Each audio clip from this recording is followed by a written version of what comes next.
श्रीकृष्णाय वासुदेवाय हरे परमात्मने प्रणताय क्लेशनाशाय गोविंदाय नमो नमः।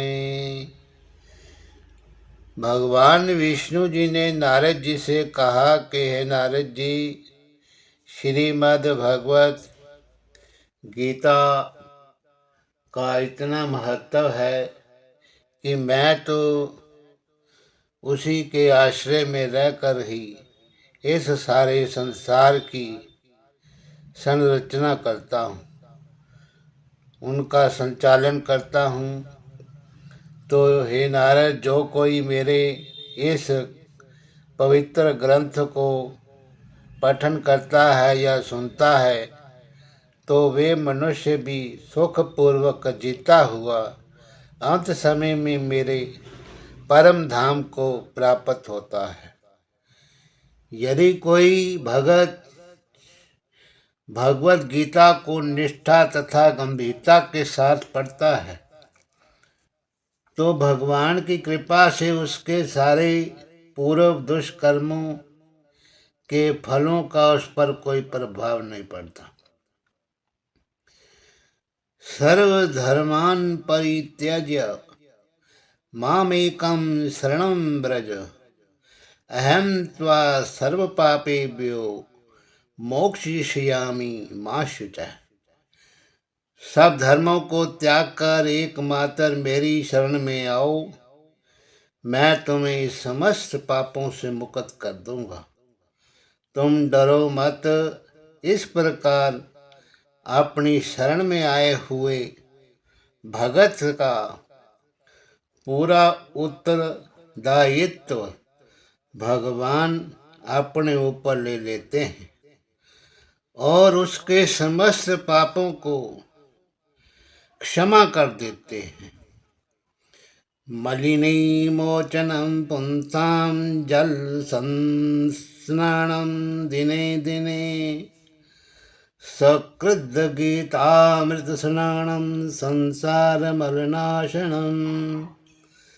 मनुष्य जल में स्नान करके नित्य जैसे अपने को स्वच्छ कर सकता है, लेकिन यदि कोई भगवत गीता रूपी पवित्र गंगा जल में एक बार भी स्नान कर ले तो वे भव सागर की मलिनता से सदा सदा के लिए ही मुक्त हो जाता है।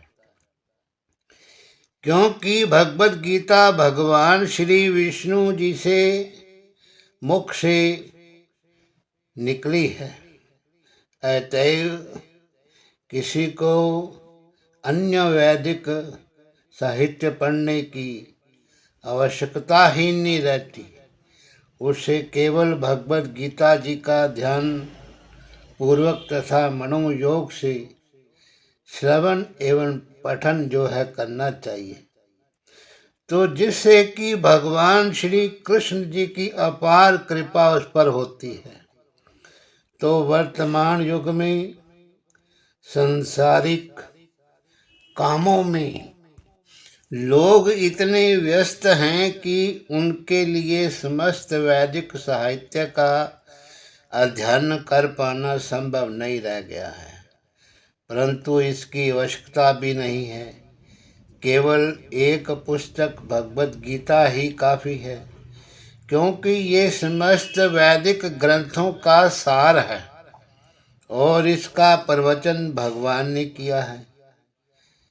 जैसा कि कहा गया है कि जो गंगा जल पीता है उसे मुक्ति मिलती है, अतएव उसके लिए क्या कहा जाए।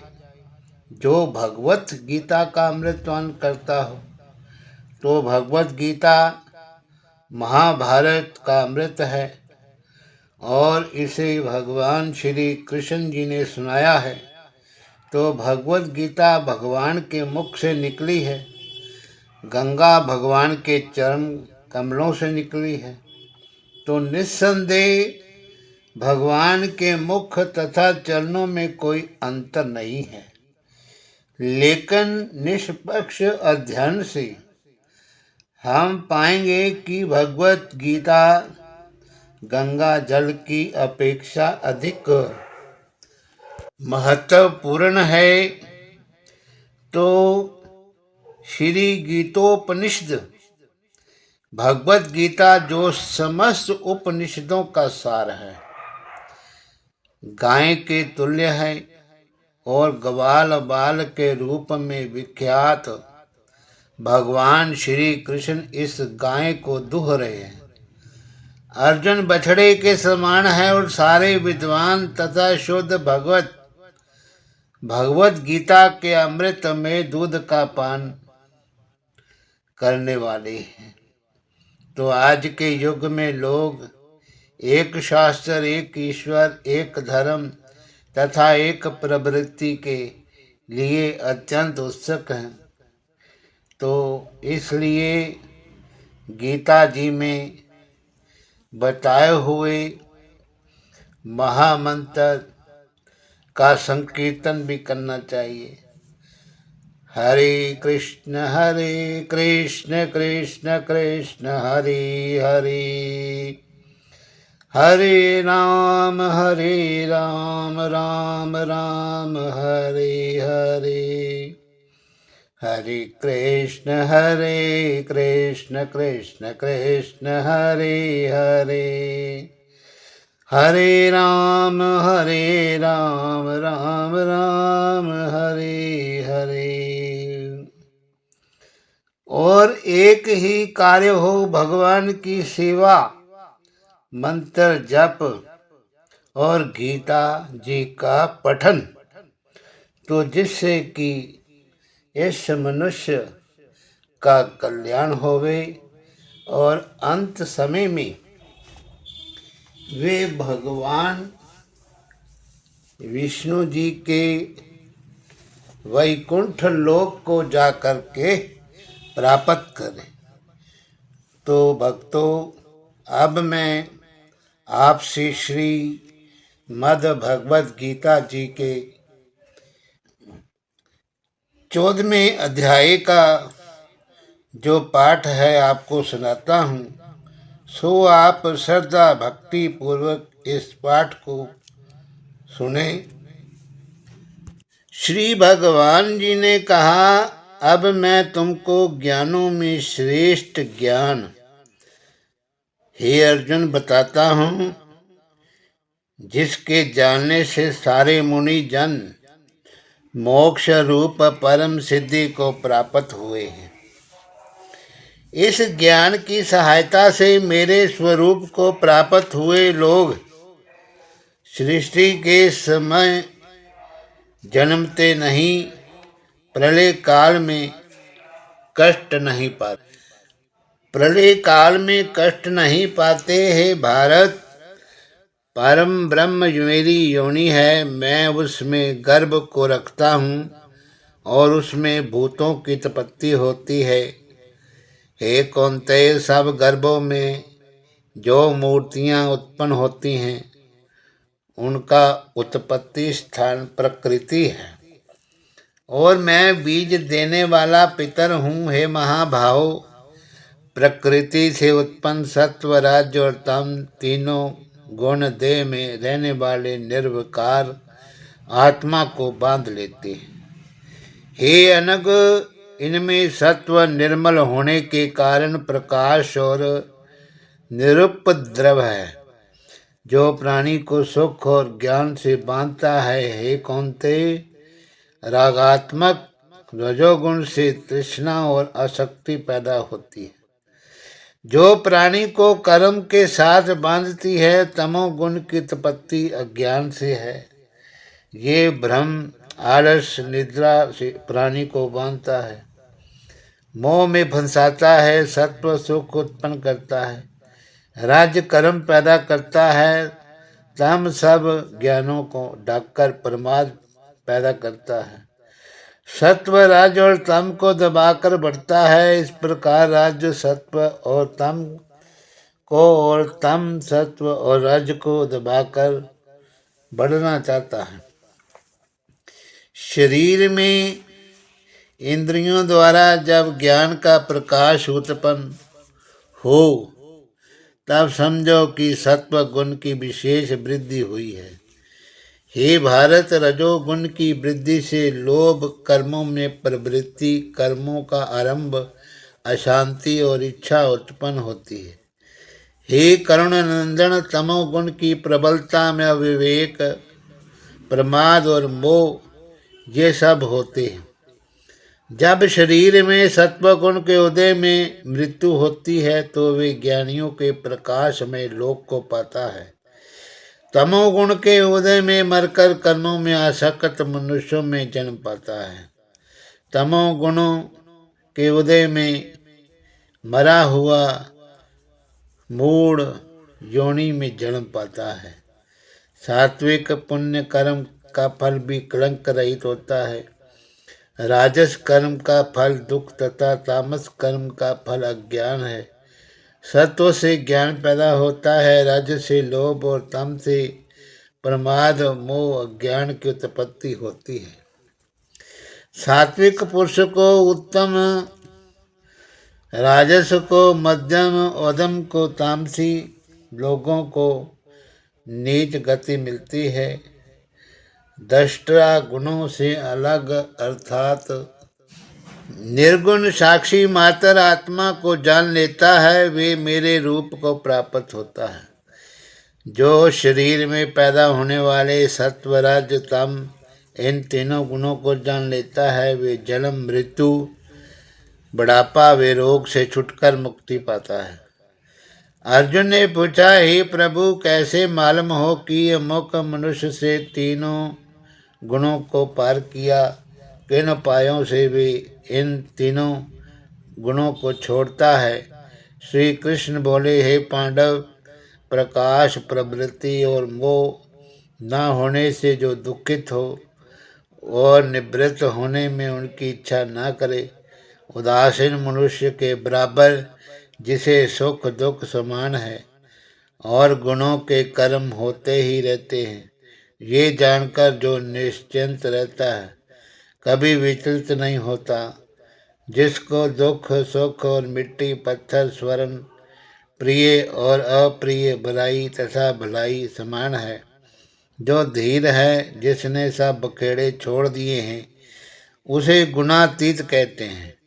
जो अनन्य भक्ति से मुझे पूजता है, वे इन तीनों गुणों को अच्छी तरह जीत करके ब्रह्म भाव को पाता है, क्योंकि ब्रह्म का और विकार रहित मोक्ष और सनातन धर्म का और अखंड सुख का भंडार मैं ही हूँ, और गुण ग्राही सुख का समुद्र परमानंद भगवान सबका प्यारा है।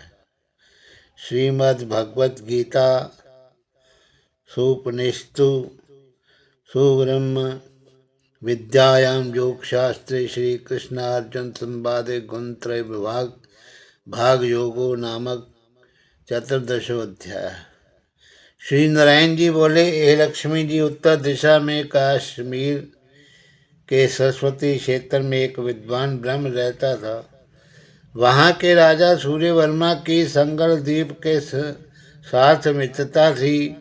एक समय राजा ने संगल द्वीप बहुत कीमती जवाहरात, मोती, घोड़े आदि भेजे। तब कश्मीर के राजा ने अपने मंत्री से पूछा, हम क्या भेजें? तो मंत्री ने कहा, जो वस्तु वहाँ ना हो वे भेजो। राजा ने कहा, तो सब वस्तुएं वहाँ हैं, एक शिकारी कुत्ते वहाँ नहीं हैं, वे भेजो। शिकारी कुत्ते सोने की चैन में बंधे हुए मखमली गधेलों की डोलियों में बिठाकर संगल द्वीप पहुँचाए गए। कुत्तों को देखकर राजा प्रसन्न हुआ और कहा कि ये शिकारी कुत्ते यहाँ नहीं थे, ये मेरे मित्र ने बहुत अच्छा किया, हम शिकार खेला करेंगे। एक दिन राजा शिकार खेलने गया। एक और राजा के साथ शर्त बांधी और सब राजाओं ने अपने कुत्ते छोड़े। एक शशक निकला, उसके पीछे कुत्ते दौड़े तो सब कुत्ते पीछे रह गए। संगल द्वीप के राजा के कुत्ते ने शशक को पकड़ा। लोगों ने शोर किया, कुत्ता पीछे रह गया, शशक फिर भागा। कुत्ते के दांत उसके लगे थे तो रुधिर टपकता जाता था।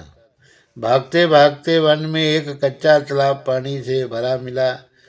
उसके तट पर कुटिया में एक तपस्वी रहता था और उस तालाब में शशक जा गिरा। कुत्ता भी उसके पीछे जा गिरा। राजा भी घोड़ा दौड़ाकर उनके पीछे ही पहुंचा। देखा तो दोनों मरे पड़े हैं और देव देही पाही वैकुंठ जा रहे हैं। तो राजा को देखकर दोनों ने कहा, राजा तू धन्य है, तेरी कृपा से हमने देव देव पाई है। तो राजा ने पूछा, ये कैसे हुआ? उन दोनों ने कहा, ये हम नहीं जानते, इस जल के छूने से हमें ये देव देह मिली है। तो राजा ने तपस्वी को नमस्कार करके पूछा, हे संत जी, शशक, खरगोश और श्वान इन दोनों का जल के स्पर्श से उद्धार कैसे हो गया, ये बात बताइए। उस संत ने कहा, हे राजन, वो मेरा गुरु यहाँ रहता था। नित्य स्नान करके गीता जी के 14वें अध्याय का पाठ किया करता था। मैं भी यहाँ स्नान करके गीता का पाठ करता हूँ।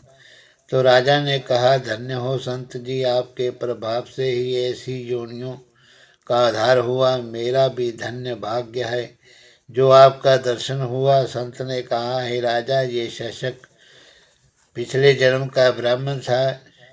ये अपने जन्म में भ्रष्ट हुआ था। ये कुतिया इसकी स्त्री थी। स्त्री ने इसको विष देकर मारा था।